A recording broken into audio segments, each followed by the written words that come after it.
Awful? No. Terrible. Hate it. That's the worst one. Don't be so quick to judge, Dave. I reckon my designs for a new Access logo would be fine once you get to know them. Or if something happened to them that fundamentally changed their nature. Like a complete redesign. The bottom line is, just because something seems awful when you first see it, doesn't mean it has to stay that way. Take video game villains, for example. Some of them aren't actually all that bad. Some are simply misunderstood, with some even going so far as to trade in their evil club card points for a fresh new membership in the Goody Two Shoes squad. Here are 7 video game villains who turned out all right in the end. Freeze! Hands over your head, now! Let's get the Metal Gear entry out of the way first, because you know it's coming at some point, and I know Dave's board marker finger gets all shaky with anticipation. Go on, there you go. And I'm going for Olga Galovich from Metal Gear Solid 2 Sons of Liberty. Even when she's in full-on villain mode during this iconic standoff with Solid Snake, you can't help but admire Olga. She's brave, defiant, and, let's not mince words here, kicks ass, initiating a tense, intimate one-on-one gunfight that, in my opinion, is one of the coolest boss fights in the entire series. It's just brilliant. Olga's on one side, you're on another, New York is in the background. Perfect. After defeating her, we don't actually see Olga again until we're in control of Raiden in the big shell. Except we don't know it's her because she turns up in Metal Gear Solid 1 themed fancy dress as Cyborg Ninja. Olga manages to deflect suspicion as to her true identity by asking that Raiden calls her Mr. X. A good idea, as a combination of a Russian accent and a nickname of Mrs. X would probably have given the game away a little too early. Just like Grey Fox in Metal Gear Solid, Olga's Cyborg Ninja is an unknown quantity. She appears to be on Raiden's side, helping him out of a tight spot with Ocelot here, until the truth is finally revealed and it turns out she's being blackmailed by the Patriots, who have her daughter hostage. Sonny from Metal Gear Solid 4, if you remember. Poor Olga is forced by the Patriots to betray her comrades and her ideals. Her mission to help Raiden complete the S3 training program. Big story twist, which stands for Solid Snake Simulation, until, big story twist, it doesn't. In doing so, she casts aside everything for her daughter and dies a gruesome death at the hands of Solidus, who's turned up in Spider-Man themed fancy dress as half of Dr. Octopus. In fact, the only real villainous thing she does in Sons of Liberty is free Raiden from his restraints inside Arsenal gear, prompting the now infamous naked cartwheely bit we all got to enjoy. So long, Olga, you were all right. Next up, we've got Waka from Okami, an enigmatic, possibly immortal, definitely annoying individual who flits around taunting Amaterasu, dropping irritatingly vague hints about exciting backstory and, to cap it all off, challenging you to boss battles without any obvious motive other than to be a celestial pain in the neck. He also uses phrases like magnifique, mon ami and ma chérie.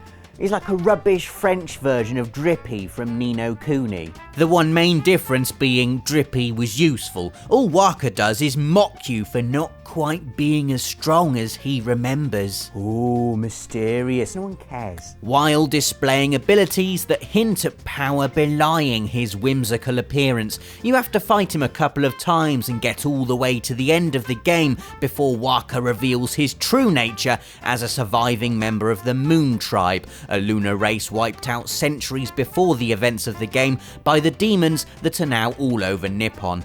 In fact, it was Waka's Ark of Yamato that brought them here in the first place. So it was your fault, was it, Waka? But then he does practically sacrifice himself for you during the final battle, and he has a sword called Pillow Talk, which is kind of funny. So I guess Waka's okay, really. I don't need to get to know them because I can see they're rubbish. But if you just look at this... They are rubbish, objectively. What needs to happen is you need to realise they're rubbish. and change them. What, you mean like when a video game character realises they're bad and has a change of heart? That is a terrible link, but yes. That sounds a bit like our third entry, Beatrix from Final Fantasy IX. She spends the first half of the game as a compassionless ice queen, stubbornly following the orders of an evil sponge cake, and in so doing destroying 2 cities, aiding in the capture of Princess Garnet, and thrice reducing your party to a wobbling 1-hit point wreck. It's then something snaps in Beatrix's brain, the fog clears, and she realises, I've been an utter jerkweasel for the last 20 hours of this game. She swaps sides, conveniently becoming far less powerful, and helps your party escape Alexandria by holding off a load of bandersnatches on a never-ending spiral staircase. Beatrix's finest hour, however, comes during the Siege of Alexandria when, together with Steiner, she fights off a gazillion Mistodons while Roses of May, one of my favourite Final Fantasy tunes ever, plays in the background. Together with Steiner. It's like me saying I play Pez Master League together with Dave. He thinks he's helping, bless him. Anyway, Mr. Dons, Mr. Gons. Beatrix redeems herself by being, well, the same badass she was before, to be honest, but now on your side, thank God. Nadine from Uncharted 4 is our entry number 4, a character who, unlike Beatrix, doesn't really have a change of heart. She lives by her own code and sticks to it. That code being, if you've had enough of someone, you punch them, and then kick them really hard, lots of times. I chose all the wise-ass dialogue options in Drake's Mano a Womano punch-up with Nadine in the Italian level, and ended up looking like a massive idiot. Then there's the bit where both Nate and Sam take her on as the game ramps up towards its climax.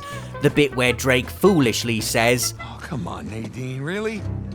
We know you're a badass and all, but there's 2 of us. Yeah, I don't think she actually cares, Nathan. See, she's destroyed you. Again. Doesn't matter how good you are with the square button, Nadine will hand your ass to you roasted on a silver plate. And it's not like she ever changes allegiance. She has an indifferent dislike for the brothers Drake from start to finish. It's just that she gets fed up with Rafe and his stupid slick-backed hair and decides to leave the boys squabbling over their petty treasure. Still, we're grateful to Naughty Dog for not making us fight Nadine again, and the fact she turns her back on her employer and cares more about the lives of her men than a big stash of pirate gold means, as far as I'm concerned, she's a bona fide villain turned good. Next up, it's Axel from the Kingdom Hearts series and... wait a second. We'll have to look him up on the Kingdom Hearts wiki. He's the nobody of Leia. Can't even remember who Leia is. Damn this plotline. From what I do remember, Axel is a member of Organisation 13 in Kingdom Hearts 2, a band of powerful nobodies who dress in dark hooded trench coats and appear intermittently through the story, where they laugh evilly and then evaporate before Sora can smack some manners into them. You battle Axel, the flame-haired 8th member of the organisation, in the 3-hour prologue while you're still controlling Roxas and wondering if the game will ever start.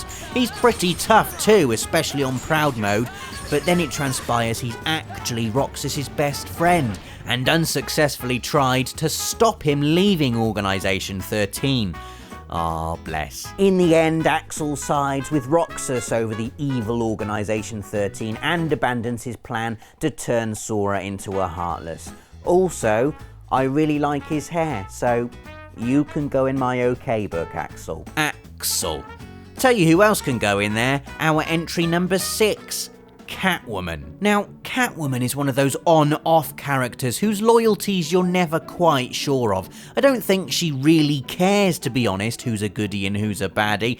She sort of just waltzes through life, stealing whatever takes her fancy and getting away with it because, well, She's Catwoman. Technically, she'd be classed as a villain, I guess, but most of the time, and especially in the Batman Arkham series, she ends up helping Batman out rather than fighting against him. She's never really on Batman's side, though. The only side she's ever truly on is her own, and sometimes her interests just happen to coincide with the interests of the Caped Crusader. It probably doesn't help that Batman is a little bit in love with her. I'm also a little bit in love with her. And you're also a little bit in love with her, are you?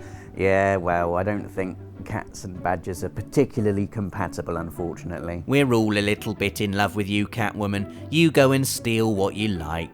Our last entry is lovely GLaDOS from Portal 2, whose villainous turn in the original game, where she tries to kill you for 3 hours and then lies about the most famous non-existent cake in video games, carries on into Portal 2, where once again the omniscient AI queen of aperture science throws puzzle after puzzle after potentially lethal puzzle at protagonist Chell. All that changes, however, when GLaDOS is forced to run off a potato battery. What follows is an artificial existential crisis where the once all-powerful goddess of companion cubes is forced to team up with Chell in order to rid the facility of the imbecilic Wheatley, who's been recently installed as the boss.